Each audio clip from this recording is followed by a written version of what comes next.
Hello, this is Dinah. I'm going to talk about some of the similarities and differences between face-to-face and online teaching. So, in both face-to-face and online teaching environments, there are a number of characteristics that will be considered good teaching practice in both environments. So, for example, teachers should provide a variety of activities so students don't become bored.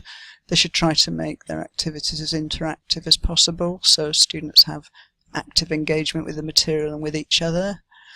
They should give clear instructions so students can engage successfully with the activities. They should monitor to make sure students are carrying out activities correctly and give encouragement and support. And they should give feedback so students have the best opportunity for reflecting on their learning. So in this talk I'm going to focus on these 5 characteristics and discuss how teachers need to adapt to be able to deliver them in the online classroom. So in a face-to-face class, the teacher can provide a great variety of activities, and the main constraint here is whatever media are available in the room: books, pen, paper, computers and so on.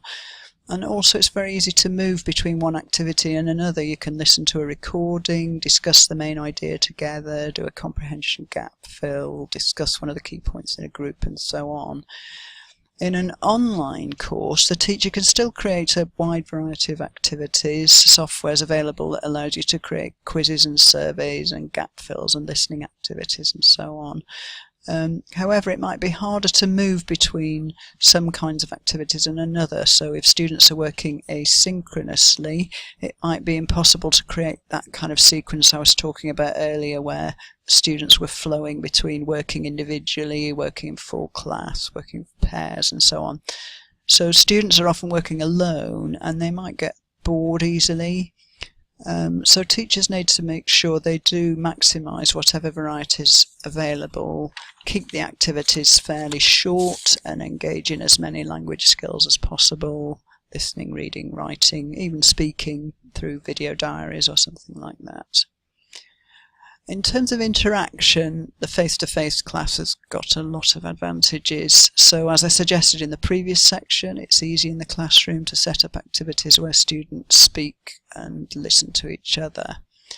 In an online class, it can be much harder to set up student-student interaction. Because they don't actually physically meet each other, the students might feel they don't know their classmates. They may not have much incentive to work with them. So it's really important to create a social base for the class. For example, building in collaborative getting to know you tasks at the beginning of the course. Where students are working asynchronously, the teachers need to look at each activity, try and imagine how it could be made collaborative, perhaps using discussion boards, Google Docs or wikis. And they need to really build elements into the activity that will force it to be genuinely collaborative, not just 2 individual postings on the same discussion board. Even in the synchronous online classroom, collaboration is more difficult than in the face-to-face classroom. A teacher can use these breakout rooms to create pair and group work activities, but they might need to create scaffolding, for example, tables for students to fill in separately and then together to make sure it really is genuine collaboration. Another area where the teacher who's working online may need to adapt their practice is how to give instructions.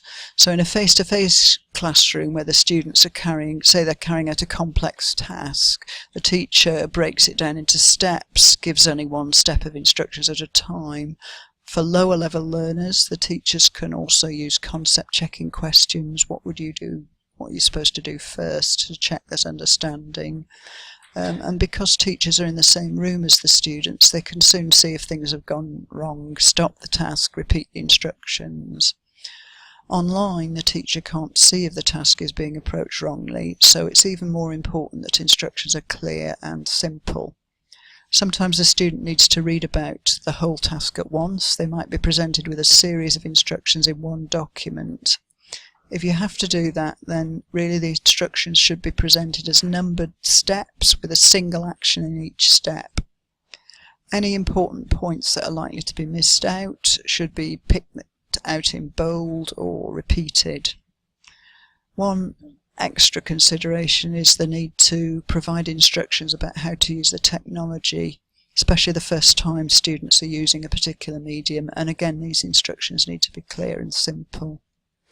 Finally, tutors should consider whether to let students ask questions if they don't understand a task, or how to use some technology. For example, allow them to post on a help me discussion board that the tutor agrees to visit every day, or let them email the tutor.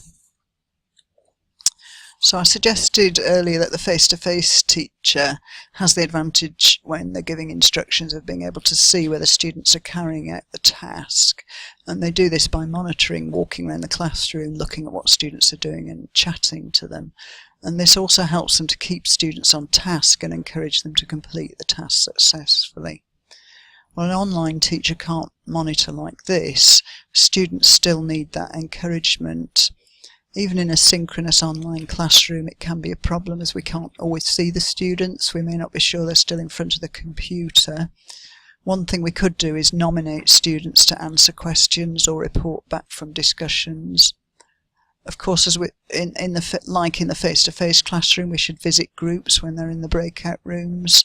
And when it comes to the asynchronous work, we need to make sure we visit the discussion boards and wikis regularly, maybe doing some weaving to encourage students to keep going or to bring the focus back onto the task.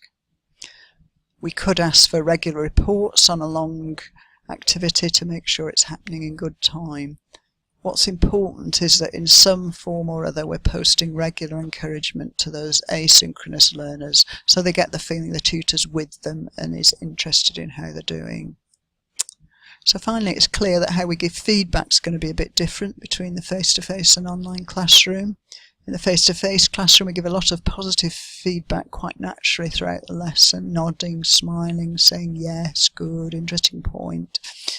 And we're also able to give some immediate error correction and suggestions for improvement, and we can give them in a friendly, informal tone so it's not too discouraging.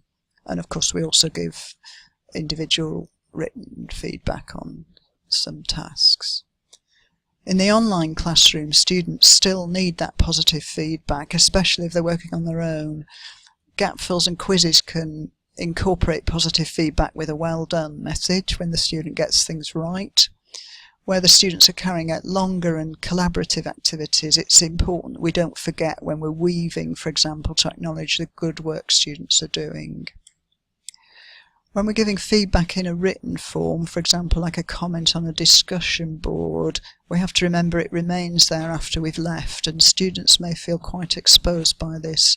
So if we've got errors to correct or suggestions for improvement, we need to word it tactfully and give it positive framing. One place where the online teaching environment really comes into its own is peer feedback.